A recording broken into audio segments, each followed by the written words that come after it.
Subscribe करें आपके अपने भक्ति चैनल डिवाइन स्टोरीज को और जुड़े रहे आध्यात्म से। सोमवती अमावस्या की कथा बहुत वर्ष पहले की बात है। गरीब ब्राह्मण परिवार में पति पत्नी और उनकी एक पुत्री निवास करते थे। सारा परिवार प्रभु भक्ति में लीन रहता था। उनकी पुत्री सुंदर, संस्कारी और गुणवान थी। वह उसके लिए वर की तलाश कर रहे थे, किंतु निर्धन होने के कारण उसके विवाह में अड़चने आ रही थी। प्रभु कृपा से उनके घर में एक महात्मा आए।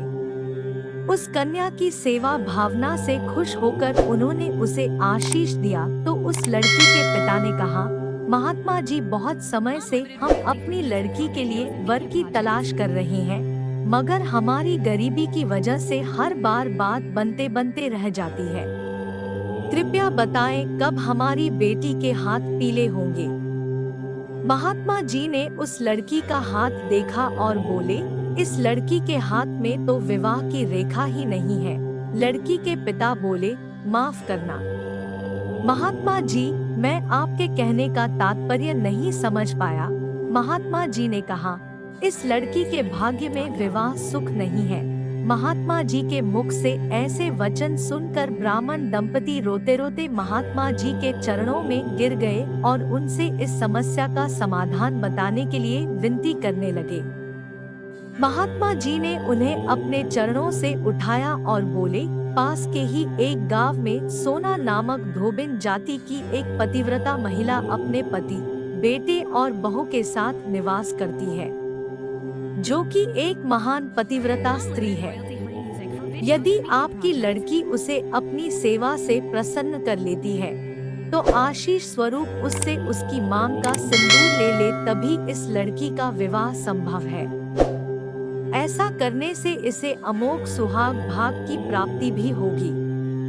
मगर याद रहे, वह पतिव्रता महिला कहीं आती जाती नहीं है। महात्मा जी ब्राह्मण दंपति के घर से विदा हो गए।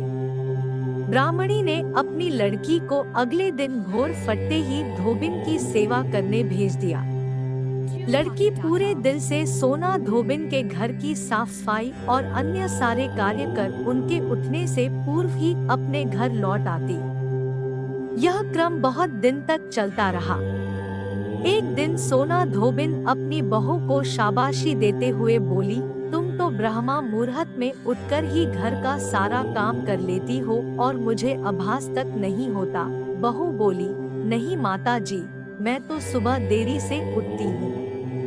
मुझे लगा घर के सारे काम आप करती हैं। अगले दिन भोर फटते ही सास बहू उठकर घर के एक कोने में छिपकर निगरानी करने लगी कि कौन है जो ब्रह्मा मुहूर्त में ही घर का सारा काम करके चला जाता है।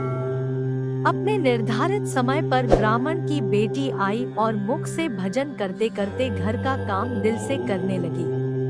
अपना काम पूरा होने पर जब वह जाने लगी तो सोना धोबिन ने उससे पूछा, तुम कौन हो बेटी और इस तरह छुपकर मेरे घर का काम क्यों करती हो? ब्राह्मण की लड़की ने उन्हें महात्मा के द्वारा कही गई सारी बात बताई। सोना धोबिन पतिव्रता होने के साथ साथ नेक दिल की थी। वह उस लड़की की मदद के लिए तैयार हो गई। उस दिन सोमवती अमावस्या थी। वह उस लड़की के साथ बिना अन्न जल ग्रहण किए उसके घर की ओर चल पड़ी। उसने सोचा, रास्ते में कहीं पीपल का पेड़ मिलेगा तो उसे भंवरी देकर और उसकी परिक्रमा करके ही जल ग्रहण करेगी। लड़की के घर पहुंचकर धोबिन ने जैसे ही अपनी मांग से सिंदूर उस कन्या की मांग में लगाया तो उसके पति के प्राण पखेरु उड़ गए। उसे ज्ञात हो गया कि उसके पति इस दुनिया में नहीं रहे। वह ब्राह्मण परिवार से विदा लेकर चल पड़ी। रास्ते में पीपल का पेड़ देखकर उसने ईंट के टुकड़ों से 108 बार भंवरी देकर 108 बार पीपल के पेड़ की परिक्रमा की, तत्पश्चात जल ग्रहण किया। तभी उसके पति की मृत देह में प्राण लौट आए। सोमवती अमावस्या के दिन अपने मनोरथों की पूर्ति के लिए धोबी परिवार को भेंट इत्यादि देने का भी विधान है।